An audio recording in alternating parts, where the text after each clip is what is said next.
why do we use HDR? We use it because a lot of times, like a shot like this, for instance, let me close out this little pane over here. Our camera only captures a certain amount of tonal range. So by that, I mean, if you look at this image, so this image was just a little backstory, a really quick backstory. I took this in New York City, near Rockefeller Center. This is the McGraw-Hill building, if I remember correctly. And it's like, I think where Sirius Satellite Radio, where a lot of their studios are broadcast from. Now, I love this shot because I looked up and I see all these crazy leading lines, and I love the reflection of this building over here on the right, reflected on this building on the left. And my original shot actually was more vertical. So just to really quickly give you an idea, if I go into my crop over here and I turn it, it was more like that, and it was center aligned. I found that to be very boring, so I ended up changing my perspective to have this diagonal line over here, and I find it to be much more interesting, more provocative. The thing with this image though is that we're losing a lot of information. We're losing a lot of the detail in the highlights over here, and we have no detail in the shadows. Thanks, Gert. Gert digs the picture. Krishna's asking why we're in Lightroom. Well, because why wouldn't we be? That's where we store our images. So what we're going to do is we're going to take brackets in this situation. Your camera can only take a certain amount of information here. It can only capture a certain amount. And so what we can do is we can take different exposures varying the shutter speed and then use software to combine the best of all that information. So I see that Howard's asking if we could talk about Magic Lantern, and we can.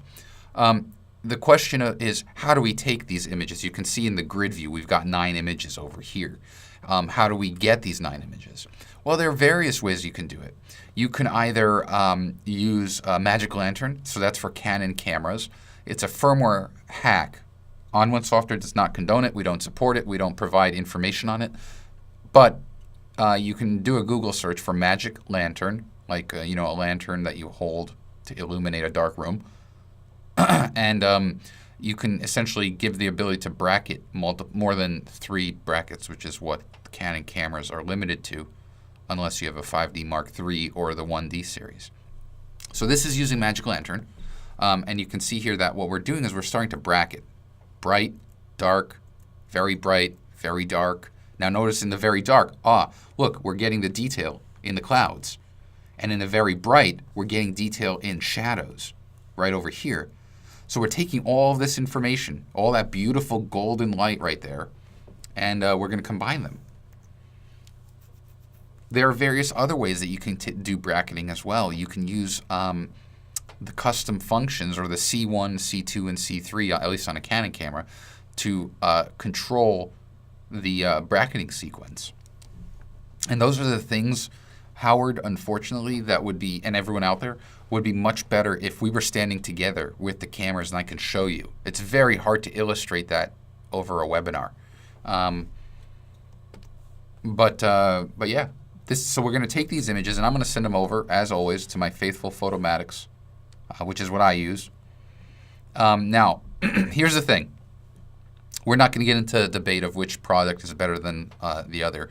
I use Photomatics Pro. A lot of people do. Some people like HDR Pro as part of Photoshop CS5.5. Some people like Nick HDR Effects Pro, LR, or what's the other one? I think it's LR Infuse as part of Lightroom. So I can't tell you which one works best for you. Every one of these products has a 30-day trial. Go give it a shot. For me, though, for what I want to do, Photomatics fits the bill. Now, Norman's asking what the Nikon comparable Nikon functions. Norman, type in what camera you have, because I know most Nikons allow you to bracket within the camera, I think up to 7 and 9 times, which is beautiful. So you might not need anything. So what I'm going to do here is when I send my brackets from Lightroom over to Photomatics, we have this window. You have a D2X. Norman, I don't know if the D2X does 9 brackets. If anyone else there can confirm whether the D2X does it, let me know. Yeah, Peter's saying the D700 will do up to 9. Absolutely. That's one. I was like one click away back in 2008. I was about to switch over to Nikon with the D700, and then Canon released the 5D Mark II. But yeah, Gordon's saying that the P7000 does 7 brackets. And Frank, Magic Lantern also does not seem to work with the 70. Yeah, I don't think it does. Oh, Tapas. Hey, Tapas. I haven't seen you in a while. Tapas is confirming that the D2X does 9 frames. So, very nice. I hate all of you Nikon people. Yeah, Krishna, the Magic Lantern does not work on 70. It works on the 5D and the 60D and the, I think the 50D. So, and a T3i. Ah, yes, the T3i. All right. Enough of this, because I'm going to get angry emails from people. People seem to not like when I converse with all of you. They like for me to just show you. So, let's go ahead. Oh, Ron. Ron and Chris, 2 of my good friends. Ron's asking how many brackets does the 5D3 allow? I can confirm that it allows 7 brackets in camera, the same as the 1DX. So, again, what I did was I selected my images here. You can see they're in the background, my 9 frames, and I sent them to Photomatics. Now, I'll walk you through this this window here of options, just kind of tell you what they do. The first one says Align Images, and you will select that if you handheld your camera. So if I didn't have my camera on a tripod, I would probably turn that on. Reduce ghosting artifacts. So if anyone ever would ask me why Photomatics, I would say because of this option here. I love this option. So what I'm going to do is I'm going to turn that on because, let me cancel out for a second. I want everyone to pay attention to the clouds. So in the sky, if you look quickly, the clouds are moving. So we're going to try to remove that with the ghosting. So again, what I do is I select the images, go to my Photomatics, my Photomatics export. And then we're going to go ahead and turn that on, and I'm going to select the first radio button. And what this will allow me to do is it will allow me to make a selection over the area of the image that has movement, and it will allow me to source from one of these brackets. I do not, and you do that with this first radio button. I don't select the second one because then it'll just do the ghost reduction automatically. I never do noise reduction and tone mapping. I do that later on, so I don't select that. I will turn on chromatic aberration reduction, and then I will change my file name here to indicate what I'm doing. And then for the purposes of the webinar, I'll use JPEG, but if it's production, I'll use a 16-bit TIFF file. So now I'm going to hit export, and the first thing that will happen is Photomatics will start exporting the images, and it will prompt me to do the ghost reduction. So here we are. Here's the ghost reduction. Let's zoom in a bit, and you can see that the clouds are having the slightest bit of ghosting. I can see that here. So I'm going to zoom out until I see the full screen, and what I'm going to do is I'm going to make a selection. Oops. I'm just going to make a selection, kind of a rough selection around the sky. So I'm just drawing through here, and you see what I need. What I really wish HDR soft would include would be some sort of a pen tool, or a more of a smarter selection brush, because this is really frustrating to do on the large. Normally, you're doing this on smaller areas, like where people are walking. But here, okay, so we made this selection. We're going to right-click, and we're going to select the Mark Selection as Ghosted Area. So it goes from a broken line to a solid line. And now the first thing we'll do is we'll hit Preview Deghosting. And what it's doing is it's sampling from one of the core images.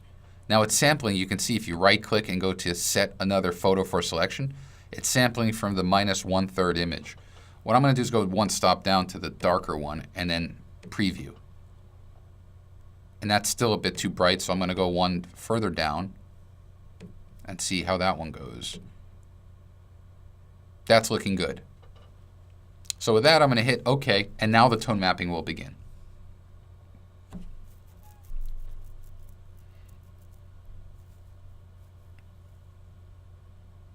Krishna is asking, is true HDR not 32-bit? Yes. What we're actually doing, Krishna, is we're bringing it down to 16-bit because these displays are not capable of displaying a 32-bit image. So yes, you're correct. The tone mapped image, the radiance file image, that's 32-bit, and it's referred to as an intermediary file. But this one is not. This is a 16-bit image. So look, right off the bat, let's set everything to default. Right off the bat, this is good. The clouds are clean. We have detail in the shadow and the highlights. Everything's looking good. And Quali's asking why not use automatic deghosting? Because I don't want any deghosting attempts to be done on the buildings. I want to be able to control where the deghosting happens. And so by selecting the areas of the image that I feel have movement, I'm controlling that. So what I'm going to do here is I'm going to bring the strength up of the tone mapping to 100 and then bring it down a bit because it's a bit too strong. The next thing I'm going to do is I'm going to drop the white point. You can see on the histogram here on the right over here, that we're blowing out our highlights, specifically right here. And over here, they're blowing out highlights. And that's because the default value is this way high 0.25%. I'm going to bring that down. Automatically, you can see now how we've kind of restored the highlight information. I'm going to bring the black point up. And now I'm going to adjust luminosity. I usually start going to the left and then to the right. And then I'm going to adjust a little bit of detail contrast. And then finally, a little bit of gamma, which is brightness. So if you kind of see this, if you look at this image, I think, and disagree with me if you want to me, this looks like a very natural looking image. It looks good. It looks clean. I have detail in my highlights. I have detail in the shadows. I have detail in the midtones. There's no awful haloing. It's a good, clean image, right? So I'm going to hit Save and Re-import to bring it back into Lightroom. And if we compare the two, so let's take our mid-range. Here's our mid-range, okay? Well, maybe not. Let's see. What would be an average? You know, a camera might even try. No, that's too bright. This will be good. This is our mid-range exposure. Let's compare the two images together. So look at the detail information. Barely, you can get an idea that there are clouds over here. See that? We've got some noise, which we can fix.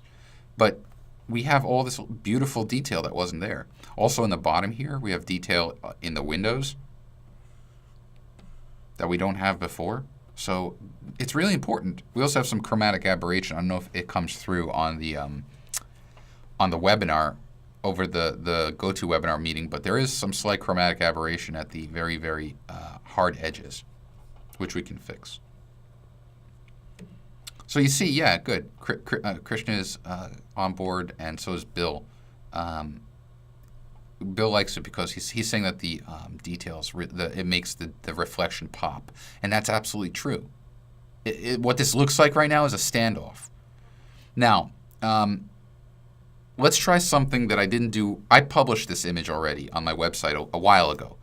But I'm going to try something. I just got an idea. And we're going to try this first. I'm going to take this image. I don't know if it's going to work, but we can try it, okay? Let's just try.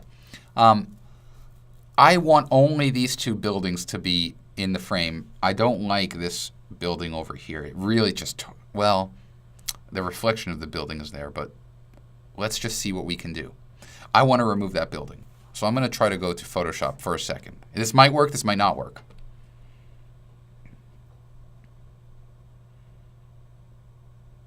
But what I'm going to do is I'm going to try to make a selection. Let's use the quick select brush. And let's select that building.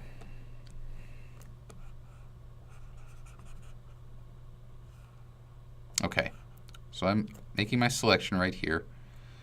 All right, and now what I'm going to try to do is let's duplicate the layer. Oops. Let's save that as a channel for a second so I can duplicate it.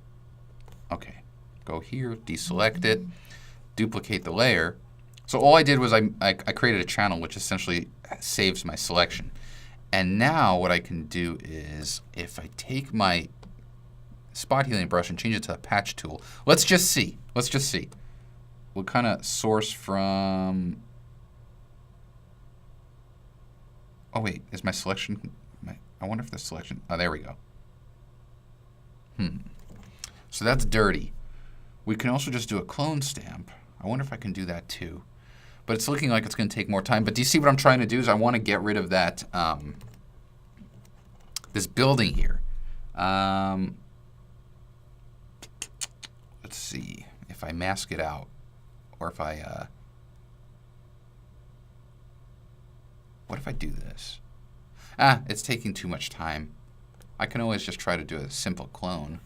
Let's try that. Deselect. Just to get an idea.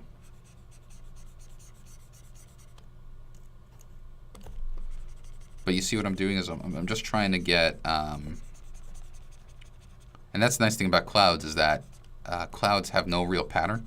I would fix, like this stuff over here I would fix, but I love, one of my favorite things to do with everyone on the webinar is experiment. See what we can do, maybe something different. Oops. Oh, I'm breaking the line of the building.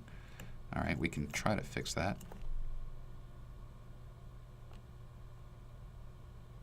This is just getting sloppy. All right, I'm done with it. Not happening. Performance anxiety. Why not content aware, Benny? I could have tried that. My concern is that it wouldn't have worked very well because it would have sampled from the building next to it. So that's why. That's kind of why. Krishna's asking if I'm using a tablet. I am, Krishna. I'm using a Wacom Intuos tablet. So let's just go ahead and stylize. We'll make it work. So I'm going to go send this over to the suite. Now, my point to why I do these HDR webinars is twofold. It's first to kind of ingrain that tone mapping, what we just did in Photomatix, is not about getting a look. It's just getting all of the detail. Now we control the look in post. So I'm going to go here to the Perfect Effects module, and we're going to have fun stylizing. So what I'll do first is I'll probably go to Movie Looks, one of my favorite categories, and I'm going to try something like Arkham. Now I'm only looking for a slight boost, just to give it a nice kind of desaturated contrast boost. And then the next thing I'm going to do is I want to build off of the yellow over here. So I'm going to go ahead and I'm going to build a custom yellow enhancer. So how do we do that? First thing, let's hide that effect bar so we have more screen real estate. If you click on the Advanced tab in Perfect Effects, you'll get this Effect Options dropdown. And I don't know if you know this, but there's an option called Color Enhancer. When you select it, you get these controls. And by default, they control the entire image. But I can limit it to certain color channels. So I'm going to go here to the yellow color channel, and I'm going to start bringing up the saturation. You can see how the yellows get a lot brighter. I can make the yellows brighter or darker. Now here's the thing. You see how it's affecting the whole image? I just want this swatch and that swatch to be affected. So I'm getting the look to where I want it. I'm going to drag the hue down a bit. And then I'm going to take my masking brush. I'm going to bring up the inspector. And I'm going to hit invert. And what that does is it hides the effect. And it puts my brush into what's called a paint in mode. So now what I can do is I can go here and just paint the effect where I want it. So you can see how only those areas here are getting affected. And I'm actually going to paint it here too on these little lights because I like what they're doing. They're kind of making them pop. I'm going to leave that building alone. So you see, it's kind of, you might say, well, that's kind of a lot to go through. Actually, and I want to paint it here too because this is the reflection of that, which is the reflection of that. That's kind of cool. I didn't notice that until now.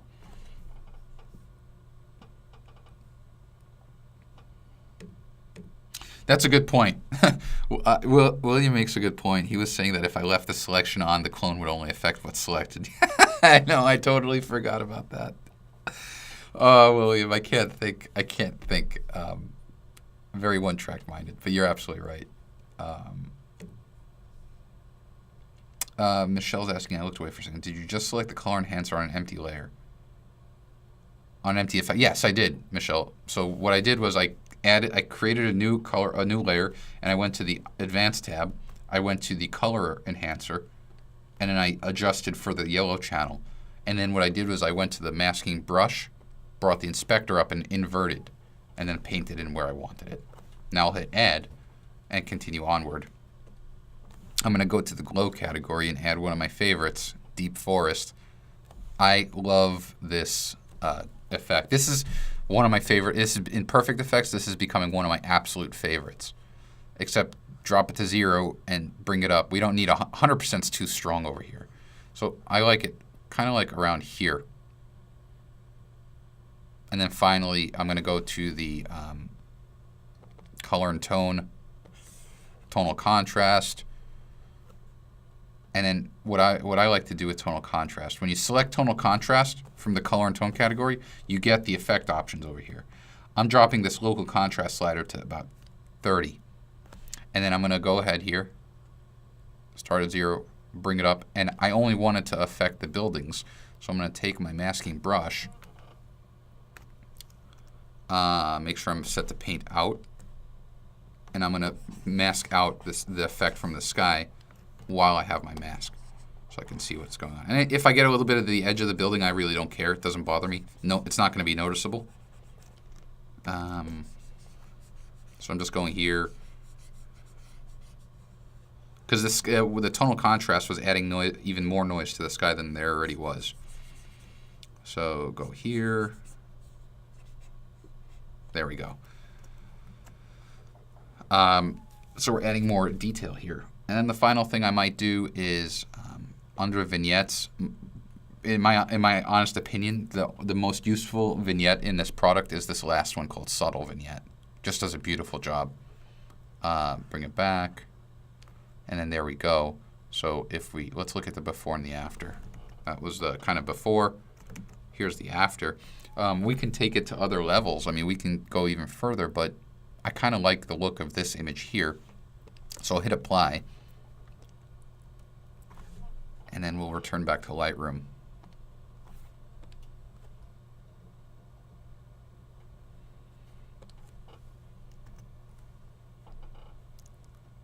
There it is. So there's our image. We'll go to the Develop module here. So one of the things I like to do in Lightroom is make sure that all of my points and my exposure is correct. And so I don't know how many of you know that this is over here, but it's a cool little trick. And I use these 4 sliders over here primarily to illustrate it. If you press the Option key on the Mac or the Alt key on a PC, and you click on these 4 sliders, you'll see here what happens is that you're able to get correct white points, black points, and your highlights and shadows. So what you want to do is you want to adjust the slider until you start to see dots. So that's the correct highlight information with shadows. Shadows actually works pretty well where it is. With whites, same thing. You kind of want to get the whites just until you start to see the dots. And then the black point as well. Black point, we'll kind of keep the black point right around here. So this, according to Lightroom, is a good exposure. Take it as you will. I don't like what it did to the highlights over here, so I'm going to drop that down a bit. But it's a good way to find out what your correct exposure is with Lightroom. Which effects are more likely to increase any noise? That's a good question, Joan. Joan's asking which effects in Perfect Effects would increase noise.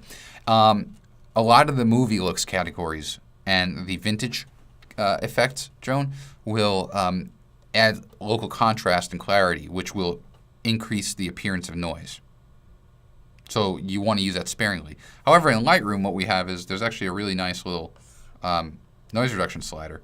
I like to kind of, when I'm doing noise reduction, zoom in and then just kind of, or actually I forgot, we can paint it in now with Lightroom 4. So with the adjustment brush, I can go to noise, bring up the noise reduction, and just start painting in. You see how the sky takes on this beautiful softness. Is that coming through on the webinar? Like, do you guys see this? How much nicer it is? Let me zoom out. Now, it's a bit strong. You can see the clouds are losing definition. I'm not worried about that, and I'll show you why. So let me just do a quick stroke through over here. Okay, so we did noise reduction in the sky. I can just scale that back in a little bit, and it will restore some of the texture, but it does a beautiful job. And especially if I hit the backslash key.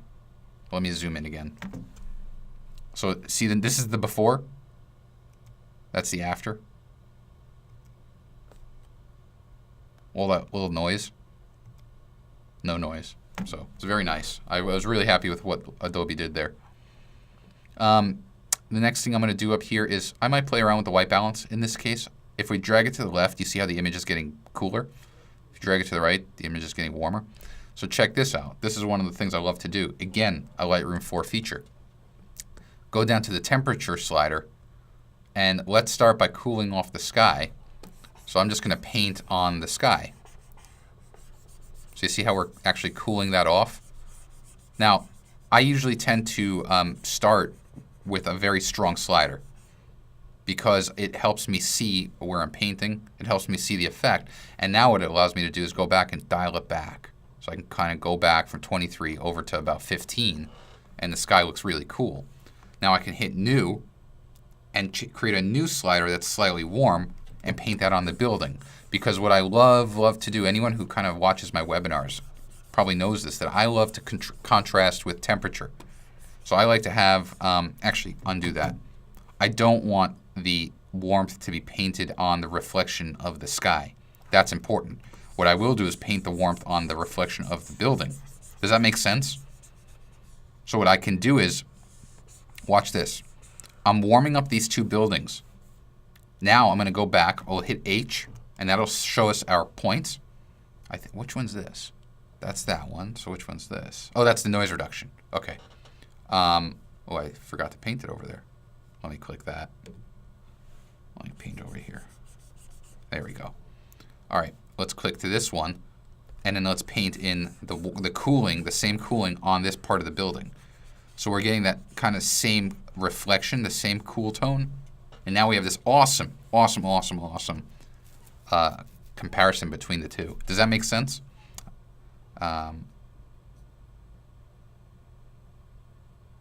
Would you do these LR corrections before the suite, Gerald? No. Not these. I typically do these at the end. These are kind of like my fine tuning. But what I use the suite for is to get the overall style, the overall look. If that makes sense. What I'll do now is I might go ahead and use a slight graduated fill. Oops. Darken up here. Create a new one. Darken up here. And really bring the focus over here to this plane. I'm not going to use focal point because I want everything in focus from the bottom through the top. And then finally, I'll go ahead and add a little bit of contrast, a little bit of clarity, just a tiny bit of clarity to the entire image. I'm going to desaturate a tiny bit because it's a bit the colors are too punchy, but I will increase the vibrance. And then finally, a tiny little dash of vignette. And so I don't know if you guys know this. I try to bring it up on the webinars. In Lightroom, there's a nice before-after preview. If you hit the backslash key, which is above the enter key or the return key, it gives you the before. It gives you basically the image when you imported it, and you'll know because right up here it says before. So I can see the before and the after really easily. And I really like what I have here. So that's kind of what we did here to kind of get the image. Cam. Oh, Cam. Would you ever noise reduce individual source files before sending them to Photomatics? I wouldn't, Cam. I would not. Personally, no. I don't do... The only thing I'll do to an image, so what Cam's asking for is, in the grid, if would I take these images here and do noise reduction to them? No. The only thing I would do is, if it needed, I would do a white balance correction. But the white balance here looks, the color temperature looks pretty accurate, at least to me. So I don't need to correct it. But if I was shooting indoors, for example, especially if it was for, back in the day, if it was for a paying customer, I would definitely white balance everything. Here, you know, if anything, I skewed the white balance. But I don't like to adjust. Can you show one before and after picture? Yes, sure thing. With this image, Krishna? Yeah. So the before and after. Here's...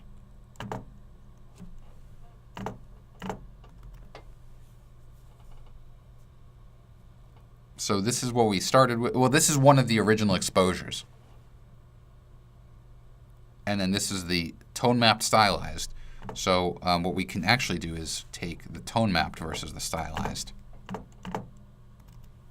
So this is what HDR gives us. This is what the Suite and Lightroom give us. And I love it. You know, it doesn't look like two buildings kind of facing off. They kind of met at some gang war and someone's about to shank the other person. Maybe this guy right here is going to come around and shank him on the side. But I love it. I love being able to tell a story like that, at least in my own sick little mind. So, all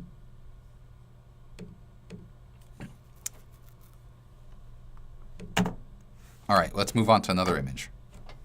I burned through more than half the time with just this one image. That's pretty cool. Image 4. All right.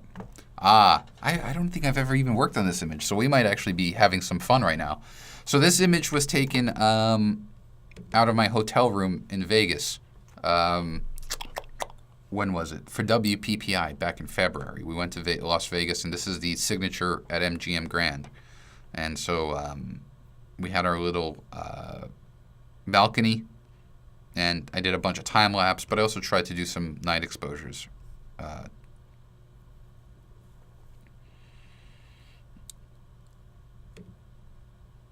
I'm just looking at some of the pictures. Oh, John's asking, John Doe. What is your camera's picture style? On my I always use standard, John. So, let's go ahead here and send these images. Oh, let's actually work really quickly. I'll show you the brackets. So here what we're doing is we're exposing for the highlights, for the brightest parts of Vegas. And then we start exposing for the midtones, and then the shadows. So all of a sudden you can see everything now. Now, I wonder if this will look good. Let's try it. I'm going to send this over to Photomatics.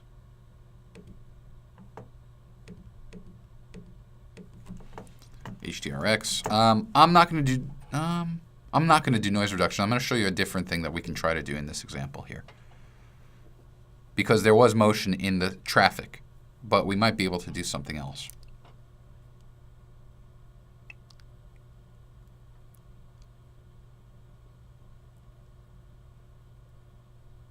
Not bad. Not bad. Not bad at all. Nice even exposure. I might bring this up to 100%. It's a bit too dark. Bring it down. Start adjusting luminosity. I'm going to bring luminosity down because it's going to give me better highlight details. I'm also going to bring detail contrast down. No, actually, no. That's looking pretty good right there. And then let's bring the white point. Histogram's looking good. Gamma's looking good. All right, so I think all of you will agree this is looking like a pretty damn good image, just evenly exposed.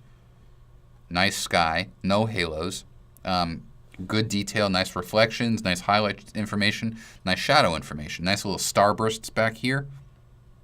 You could see them, really nice. What we do have is this ghosting of traffic, which is notorious at night. You see like all those little ghosts. So here's what I would do, personally. I'm going to save and re-import back to Lightroom. And what I'm going to do is I'm going to start going through images of the brackets that have good traffic patterns.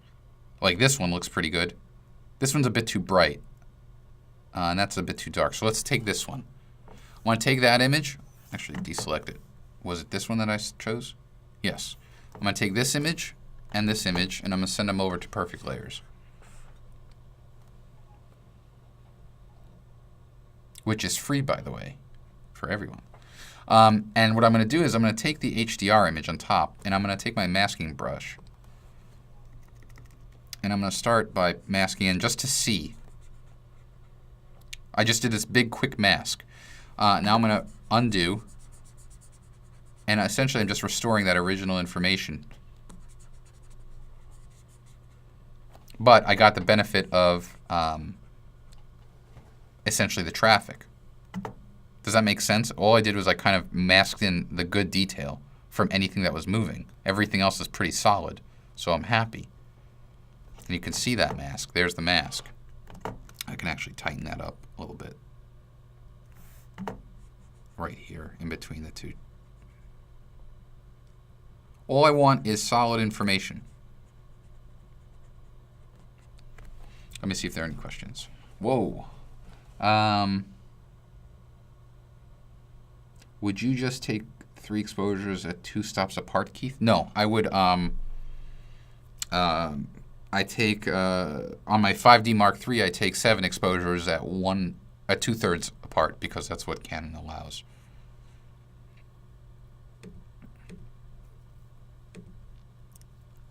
Do I usually use ISO 400? Yeah, Mary is asking if I use ISO 400 for night HDRs. Usually, because on a 5D Mark II and a 5D Mark III and 70s, the noise handling is fine at ISO 400, and what it does is it helps slow down the shutter or speed up the shutter a bit.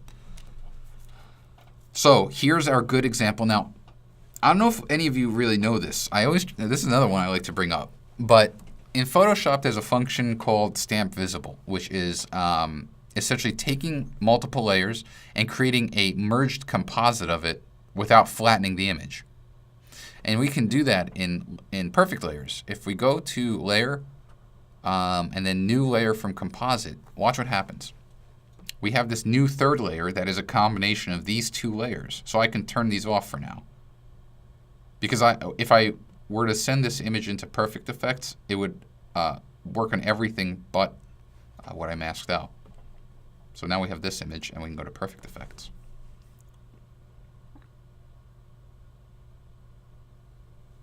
All right.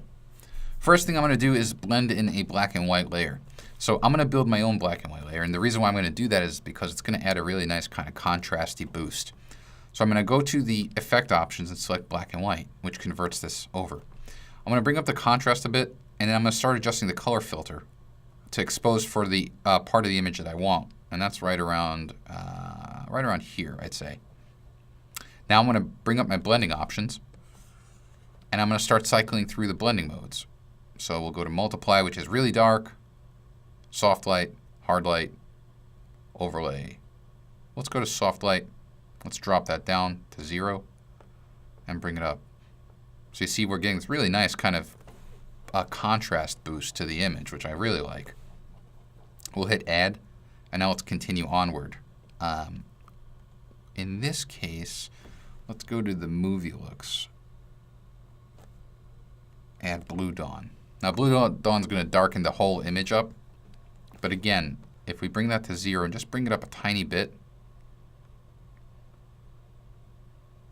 I'm just seeing what I like. So in this case, I like what it's doing to the sky and what it's doing to the pool and to that building back there. So I'm going to take my masking brush, invert, and then start painting in around here. And I'm going to do, again, as usual, a quick mask. I'm not going to really be very careful, so it probably might bleed in, but I'm okay with that for the purposes of the webinar. Go here, around here, down here, and through here. So this is important because I'm sure, to me, I have no problem with just cherry picking where an effect is applied.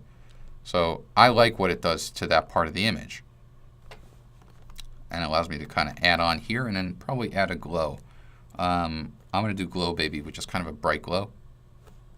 Except I'm going to blend it using a blending mode. So we'll go to Multiply. Let's see what we got here. Soft Light again.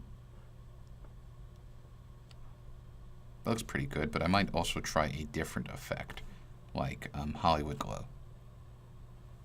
That actually could be pretty cool too. I'm not even going to blend Hollywood Glow. I'm going to leave it at normal, and then I'm going to go ahead and add a tonal contrast. Again, don't worry about the look right now, because what it happens is it brings the local contrast at 50%, drop that down, and then drop the overall strength from 0 up a bit. And now we have this kind of really cool, funky looking image. Cool looking sky, nice glow on the buildings, still have nice texture. And then this gives me a good enough baseline to then go to Lightroom. So if I hit apply right now,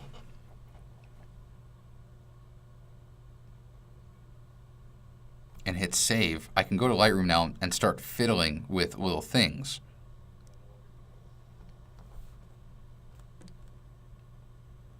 Where's my image?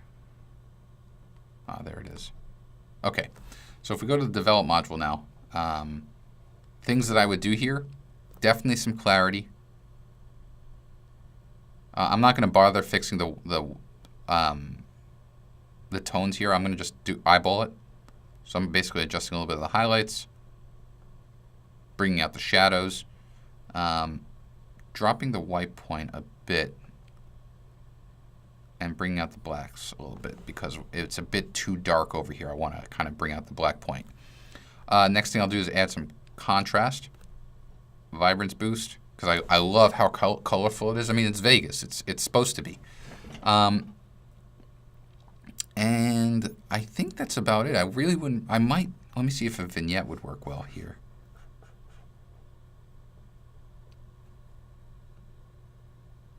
That could work. If you want to draw your eye to the traffic, that could work a little bit. Jay's asking, what computer am I using? I'm using an iMac. A 3.4 gigahertz iMac with 16 gigs of RAM. My bad boy. So, what white balance did I use for this Tapas? This one I balanced for tungsten, if I remember correctly. Oh, it's funny. Bill and Ashton asked kind of the same exact question. I notice you don't use the traditional sharpen tool any reason. And then Ashton asked, are you sharpening the image? Okay. I sharpen on output typically. I use tonal contrast to add the kind of the impression of sharpness. What I mean by sharpening on output, 99.99% of my images, like this image for instance, is destined for the web. It's going on to Google+, it goes on to the On One blog, it goes on to my blog, it goes to Facebook. So as a result, when I go to export the image, actually I have to click in Lightroom to do that. I use the output sharpening. And I'll turn that on and I'll sharpen for screen and at standard. And I find that to be just fine. I'll resize this, the long end. My images are usually 1200 pixels on the long end, and I put it at 72 resolution pixels per inch. And that to me is fine. If I'm printing, for example, if I was taking this and I was going to print it, I would send it to perfect resize because I love perfect resize's sharpening algorithm. So that's why I do it. So here I don't really need to do it. It's on the screen, if that makes sense. You know, I sharpen when it's ready to go to output. Hence it's called output sharpening. But I don't really sharpen during it. So I always seem to talk more than I allot myself time for.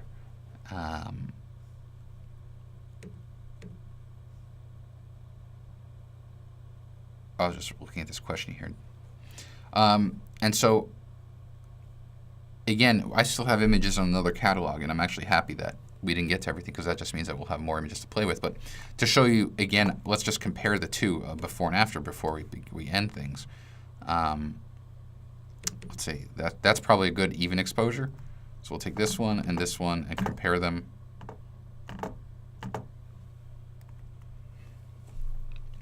And so look, things like the hotel, you see much more detail, much more information.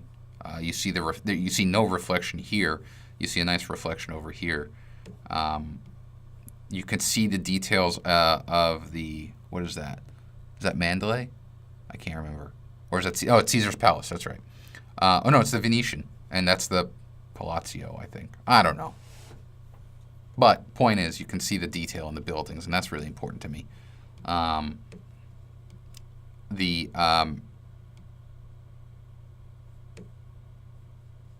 The hotel here, you can see the detail in the building, which is also really nice. And so that's kind of where HDR comes in. You can see detail of the wall, the lens flare, the starbursts are much more pronounced. So all these things are good. Did I retire the promote control, Frank? Yes, I did. Sort of. I did, kind of. I don't really use it very often because the 5D Mark III gives me 7 brackets, which meets my needs. I get a +4, -4 range with it, and the only time now that I would use a promote is if I want to do long exposures where I want to specify, say, 2-minute, 35-second exposure. I can do that with the promote. I can also get a Canon remote and do the same thing. So I won't get rid of it because it still has use. But yeah. Glenn, would you consider a webinar for Lightroom? Absolutely. We can do that. Ah, of course, Ron. So Ron gives me a good idea. This was for Mark's question. Ron was saying that you can manually bracket like the old days. Absolutely. So if you, Mark, if your camera's on a tripod and you can kind of, and the camera is braced really nicely on your tripod head, you can just manually bracket, meaning adjust the shutter speed. You want to be careful not to move the camera, but that's all that bracketing is doing. It's automating the shutter speeds. That's all it does. That's what the Promote Control does. That's what the Magic Lantern firmware does. Based on your ISO and your aperture and how many exposures you want across what increment, it's just a calculator. So, you don't get hung up on that. A good friend of mine, he's the one of the UK evangelists for NAPP, Dave Clayton. He took when we had Photoshop World 2 years ago in Vegas. He was on my HDR photo walk, and he had this little Sony camera, and it had advanced controls in terms of he had the ability to specify shutter speeds, but he couldn't bracket. I said, "Don't worry about it." Exactly what Ron said. Just adjust the shutter speed, and you get these exact same results.